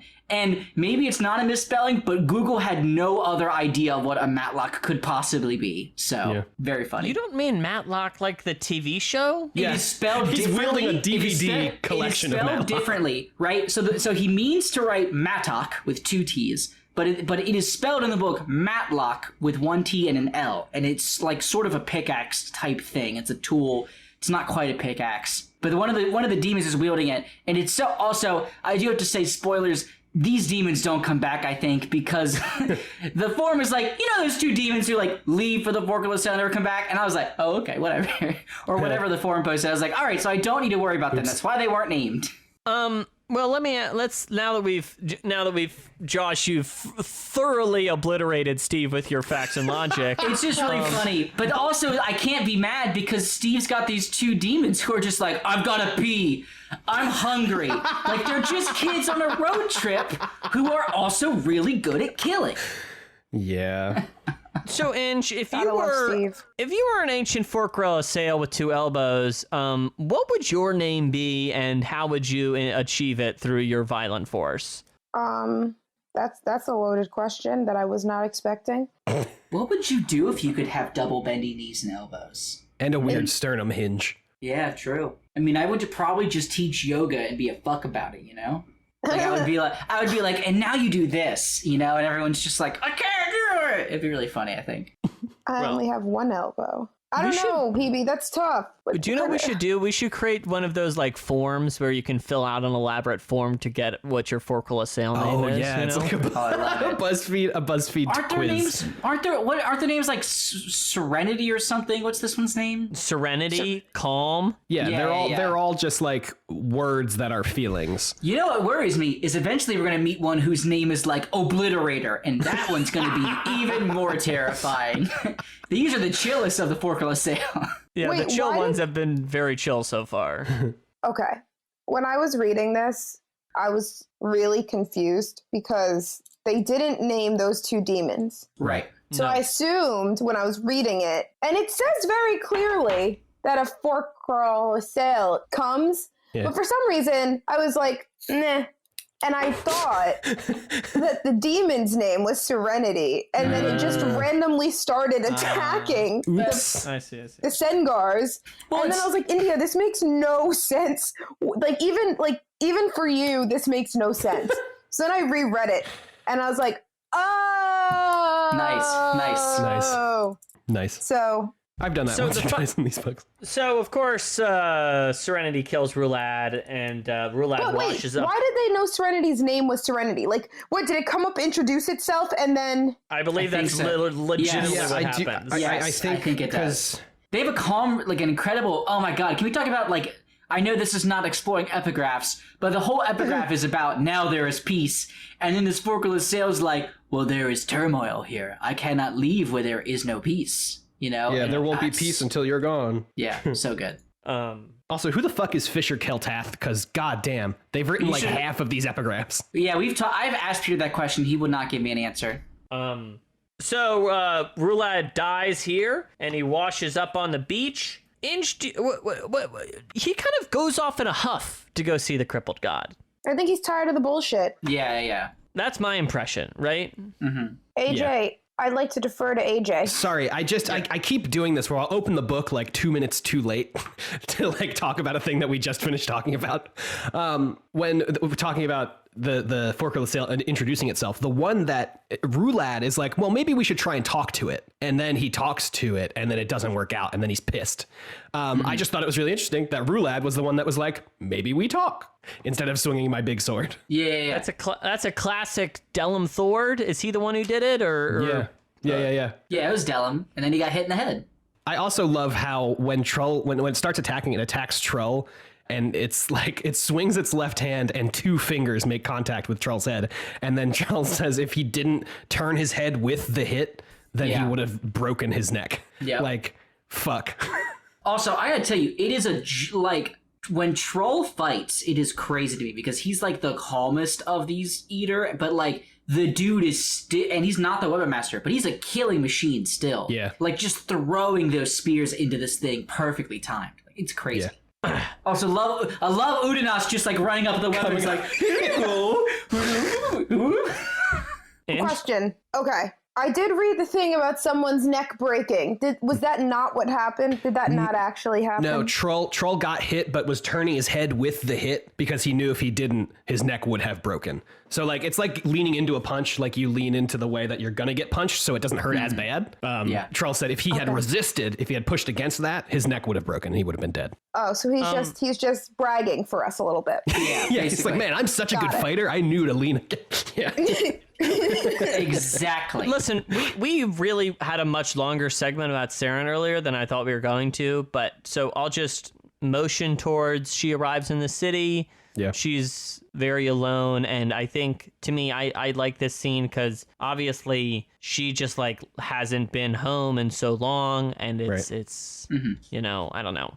She's been away. There's a dead owl in her house, and I tried my best. I was like, this means something, or it doesn't, and I'll never know. I think the owl is definitely something. It's got to be. Who throws an owl through the window? Well, no, or does it just fly in? I imagine it flew through the window. But if it flew through the window, why did it just die there? Why? Probably so because it was dumb. dying And I and came flew home through to the a window. dead owl. It smelled slightly like decay.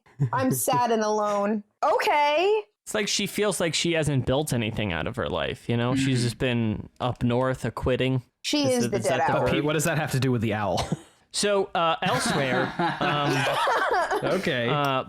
the other final scenes here are kind of about Bryce, who's in the palace, and he's talking, and we learn about that the queen's consort is actually an ancient god called the Errant, obviously. Yep. And that the Errant's been all about the city the whole time, and you should have just put this all together. So, Josh, I'm sure this struck you, and you knew this the whole time, and it was kind of just, you too had been looking at the tapestries and noticed this throughout the ages. Yeah, I mean, there was hints in the book. It made sense. So what That's do you a make bald-faced lie. There is I was about to say, there's no zero fucking hints. way, dude. It is completely out of left field. So what do you make of the emergence of an ancient god into the palace? Another fucking day, you know? That's my exact thought. I read it and I went, sure. Yep, Lethrus. Just fucking crawling with gods, crawling with Forkrilla Sail. Yeah, fuck it, dude. I don't get it. No one does. It's nonsense. Yeah. I don't get it. And I thought that the god was that person whose name I read in the first chapter, and I guess it's not, because you guys said he doesn't have a name. So India. So that god is, and he's not really, I don't know if I'd call him a god. He's a soul take, an Elaine soul taken, which just means he's a dragon soul taken. He is still crawling out of the earth. Okay, that's him. The consort, meaning the dude who bones down the queen as his official job, he has been the errant that the Letheri pray to. You know, errant, take me. You know, their bullshit thing they say. He's been there the whole time, I guess, guiding the people from his position of chief bone giver. What is the name? Turudal Brizad? Yes. Yeah. Not to be confused with the captain who was in charge of protecting the king, Sandalath. No, whoever the fuck that guy is. Morak Neveth. We don't need the second names. It just makes it harder. Anyway, so he's the, and then, but I will say, is that the god that Bug talks to? That's what India was asking, Josh. Not. Okay. So Bug walks across the street and talks to that god. I guess India. I guess that is that who? Okay, Peter's nodding his head. I wasn't sure that either. So is Turald? Yeah. Yes, he's the errant, the god that Bug talks to. But he's a god? Yes. Yes. He is the god. He's the god just of the empty hanging throne, out? I think. He's just there? I thought that he came, but why is he casually around if it seemed like he was just like in the shadows? Was he not? Was he just chilling in the dark by himself randomly one night? Yeah, he probably when he was in the shadows. I mean, I would guess that like he can look human and then decide to kind of give off the presence of a god, and probably that's what he was doing at that point, was like giving off his like aura. I would guess. I don't really know though. I need it to be known that this is very frustrating for Ind. That's fair. And that's it. And I think the thing, Indy, can I say, I think the thing that is making it harder for you is it is very common in fantasy to just kind of have to go, okay, you're like, I don't know the answer to your question, right? And I'm okay with that. I'm just like, yeah, sure, at some point. But for now, it's okay that he's a god, and that's what I need to know. And that's just like, I mean, that just comes with like reading lots of fantasy books where they just hide stuff from you till the very end. So we all kneel to the great Emperor Isgar Discanar, Asgara Discanar. There you go. Got in one, yeah. Got it in one, nailed it. So Aj, what did you make of his crowning as the seventh closure is done? We're finished it. Don't ask any more questions. So it's over. Don't think about it. None of my questions were ever answered. I don't the get seventh it. Can you closure. explain what that means while you're talking, AJ? Well, no, India, I don't know. I don't know what the seventh closure is. I don't know why he's an emperor now and why Lether is an empire. I don't understand any of that. Anytime Bryce was talking to like Brizad or whatever about like the seventh closure and all this shit, over my head.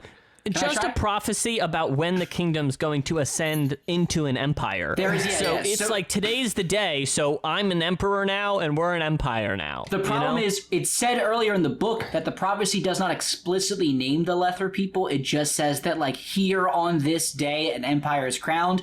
And now we see that 2 days from now is when the seventh closure is, which coincidentally is when the Eater are going to attack. So now we don't know which of the kingdoms, which of the empires is prophesied. Are the Eater going to destroy Lether and become the prophesied empire, or will the Lether knock back the Eater? Personally, I think the Lether are not the prophesied empire, and it is the Eater who the prophecy is about. But we don't know yet. And it's also confusing because you'd think that Eren would know the answer to that question, unless all he knew was that there would be an event that day, and he doesn't even know which one it is. So, who knows? Speaking of Empire, we even got our first mention of Decim Backless in a while, if not the first in the series. So, big Decim Backless shout out. Am I right? I don't know what that is. That's the guy from the first Empire, right? Yeah, baby. Okay. We've never met him. I was kind of just saying it to be a little saucy. No, spicy. Yeah. Wait, is that your hand raised for a question? Oh, hit us, Inge. What is wrong with the Sita? Oh, yeah. I've been meaning to talk about the Sita the whole time. I think he's figured out that they fucked up. I think that he got enough information that now he's like he's rethinking everything he ever thought about the seventh closure, and I feel like he's gonna realize they got it wrong. Mm-hmm. Why is he just cleaning the floor and sleeping? Like, what is happening? That's his tile. That or maybe this eternal domicile is like ready to just kind of explode with power or something, and he's trying to stop it. I don't know, India. Yeah, because he is at the perfect center of the room because he asked Bryce to count the tiles and find the center one. Something's going on. Yeah, I don't know. I just read in my notes that he loves his tile. So yeah, very confusing. Very confusing, India. Gosh, these chapters, man. So finally, it ends kind of there's kind of a checking in with everyone. There's kind of an omniscient point of view that sees everyone, and that is like, it's going to be tragic, everybody. Yeah. You know? Yeah. Well, it's the Eren who thinks that, right? Like they 2 days off. They're 2 days, 2 days early. So it's been a long episode. We've really taken the cake. And 2 hours. Holy shit. On a less than 100 pages. So I just wanted to say thanks to everyone who listened. Let us know what you think of the show at 10 Very Big Books at Gmail and Twitter. And we're really looking forward to finishing the end of Midnight Tides in 2 weeks from today. We hope you tune in. Now, before we get there and say AJ roll the goodbye, I want to hear some predictions for how the book is going to end. AJ, you're going first. Your alphabetical order. Roll call. Okay, I think because the Errant sees some starlings, and we saw a bunch of birds when Serenity was around fighting. So I think Serenity is going to show up and fucking wreck shit. And then I think once the Azath fully becomes a hold, those 5 Toblakai are going to go inside of Ublala. And there's going to be this big Ublala Forkrilla sail battle that's going to like obliterate the city or some shit. And I don't know what the Empire is going to be, but that still has to happen, I guess, because that's a prophecy. I don't know. And then everybody else lives and it's good and everyone's happy at the end. Also, don't forget, there is the ever-looming threat of Talani mass erupting from the ground again and killing a lot of things. So if that happens, fuck this book. Yeah, maybe that'll be the Empire. Maybe the Talani Mass, it'll be a Talani Mass Empire. Incredible. All right, let me give you let me get a more finely tuned prediction out of India.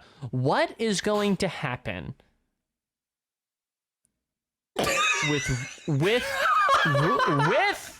Finely Rulad tuned. Sengar in the end of the book?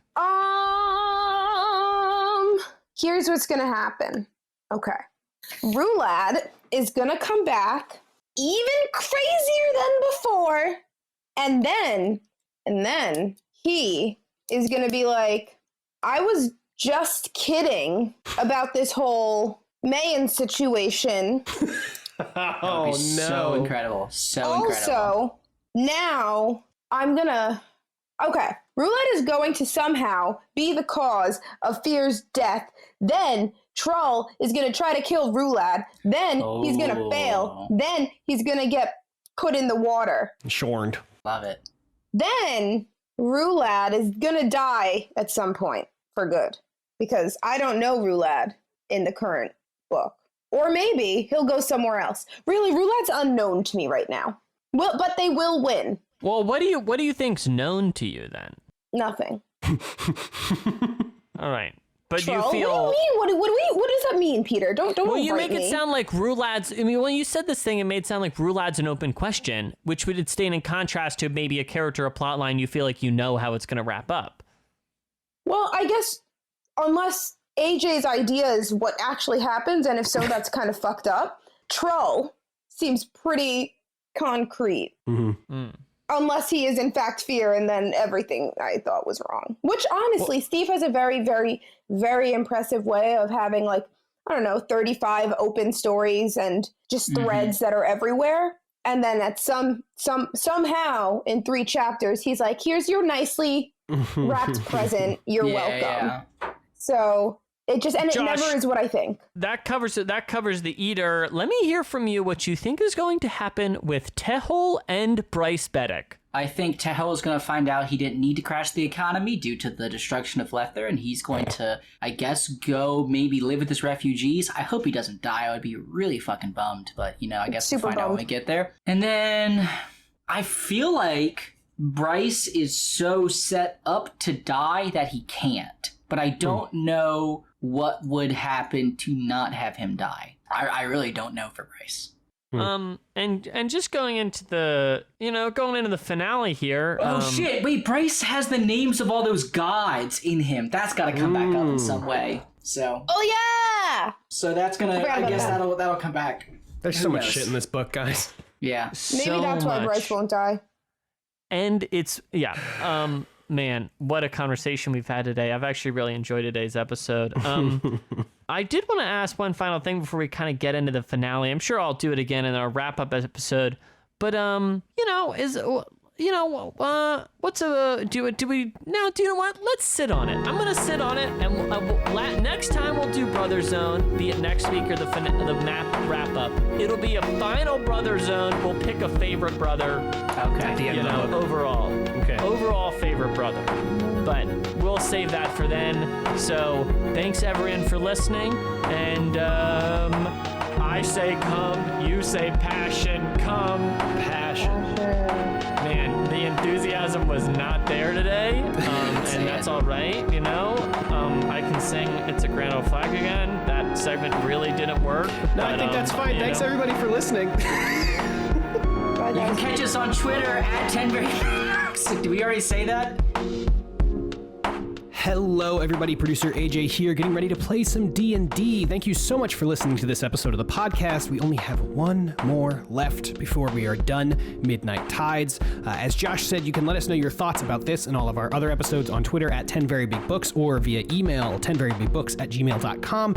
If you'd like to join the conversation on our Discord, you can head on over to bit.ly/VBB Discord and join everyone there. That's capital V, capital B, capital B, capital D Discord. That link will also be in the show notes. Thank you to all of our wonderful patrons over on Patreon as well. We are now over $600 per month, which is just incredible. Thank you all for helping us make this show. It really, really means the world. If you'd like to check out our Patreon, you can visit the link in the show notes or head on over to patreon.com/10verybigbooks, where we have a new public post outlining some of our goals for the show in 2021. It's been up for about a month now, so if you're interested in that, again, that link will be in the show notes, and that post is public. So you can read that even if you aren't a patron, in case maybe you want to know what your money will go toward if you become one of our patrons. So again, link in the show notes to our Patreon. And as always, thank you so very much to Dan Gesrick for making our spectacular logo. You can follow him on Twitter at Dan Gesrick for the hottest Houston pro athlete takes. And of course, the wonderful music in today's episode is by the one and only Amaranthin from their album Simulant Rain, which you can find along with their other music on bandcamp.com. The links to their pages will be in the show notes, and 10 Very Big Books will be back in 2 weeks on February 12th with chapters 23, 24, and 25 of Midnight Tides. The finale is finally upon us. Talk to you then, and thank you so much for listening.